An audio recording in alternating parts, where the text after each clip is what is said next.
Director Nasiruddin Masud এই কাজগুলো করছে, দুইবার করছে উনি আমার সাথে। কথা ছিল নাটকের শুটিং করা হবে। শুটিংয়ের জন্য নায়িকা চরিত্রের মডেলকে আনা হয় রিসোর্টে। তবে শুটিং আর হয়নি।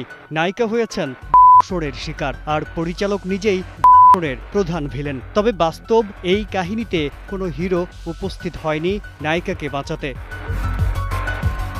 নাটকের শুটিংয়ের কথা বলে গাজীপুরের শ্রীপুরের একটি রিসোর্টে এক মডেলকে গণধর্ষণের অভিযোগ উঠেছে।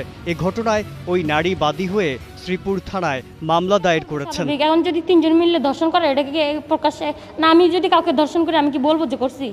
সঠিকভাবে বিচার হোক, আইনের আওতায় আনা হোক, মেডিকেল টেস্ট হয়েছে, রিপোর্ট বের হোক, সব কিছু প্রকাশ্যে আসবে। একজন নর্মাল আর্টিস্ট কাজ করে থাকি, আমার কাছে যথাযথ পরিমাণ প্রমাণ আছে, নাটক অভিনয় আছে।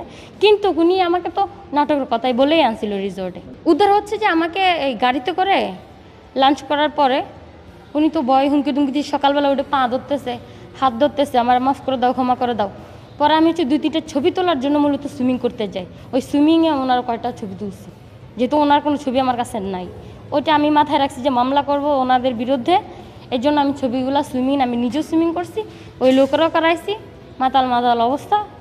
তারপরে সুইমিং করা অবস্থায় আমি কয়েকটা ভিডিও এবং কয়েকটা ছবি নিছিলাম। গেল 21 সেপ্টেম্বর রাতে শ্রীপুরের তেলিহাটি ইউনিয়নের উত্তর পেলাইত গ্রামের রাশ রিসোর্টে এ ঘটনা ঘটে। ভুক্তভোগী ওই নারী দাবি করেন পরিচালক মাসুদ সহ 3 জন মিলে তাকে পালাক্রমে করেছে। নাটকের যে স্ক্রিপ্টগুলো থাকে ওই স্ক্রিপ্টগুলো নিয়ে উনি আমার সাথে আলোচনা করছে।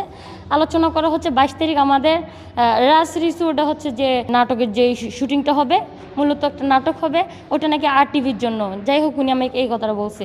তো যেহেতু উনি একটা ডিরেক্টর, আমার আগে 5-6 মাস আগে পরিচয় হয়েছে, দেখা সাক্ষাৎ হয়েছে, সেই ক্ষেত্রে আমি ওনাকে একটা বিশ্বাস করছিলাম। হ্যাঁ, উনি ইমার্জেন্সি আমাকে ড্রপ করে নিয়ে গেছে, বলতেছে এখনই যেতে হবে, আমার সাথে চলো, কালকে কষ্ট করে আসতে হবে না। বসুন্ধরা ডায়াপেন্ট এখন আরো উন্নত। এই হট এয়ার থ্রো টপ শীত দ্রুত শোষণ করে সোনামণিকে দেয় কোমল অনুভূতি। তো আমিও ভাবলাম যে কালকে সকালে যাওয়ার চাইতে 2টা বাজে ফোন দিছে, যাই, যেহেতু পরিচিত আছে। ওনার নিজে প্রাইভেট কারে করে আমাকে ড্রপ করে নিয়ে গেছে। যাওয়ার পরে রিসোর্টের ভিতরে দেখলাম কি মদটদ খাচ্ছে 2 জন ব্যক্তি। এরপরে ভিতরে ঢুকতে চাই না, বসে এটাই এখানে থাকতে হবে, ভিতরে রুম আছে আরও 2টা, তুমি তোমার সেফ জায়গায় চলে যাও। আমি গিয়ে চেঞ্জ করলাম। এরপর 2 ব্যক্তি বসা, ওখান থেকে এক ব্যক্তির নাম বাবরে মূলত আমাকে ধাক্কাধাক্কি করে কাজটা করছে। আমি করতে চাই নাই। পরে যে মদের বোতল ভেঙে বলতেছে যে এখানে এটা আমাদেরই রিসোর্ট, এখানে চিল্লাফাল্লা করবি না, আশেপাশে মানুষ এসে শুনবে, তোর ক্ষতি হবে, আমাদের কিছু হবে না। পরে উনি করার পরে যে 60 বছরের একটা ব্যক্তি রিসোর্টের মালিক পরিচয় দিছে, মূলত উনি জোরজবস্তি কাজ করছে।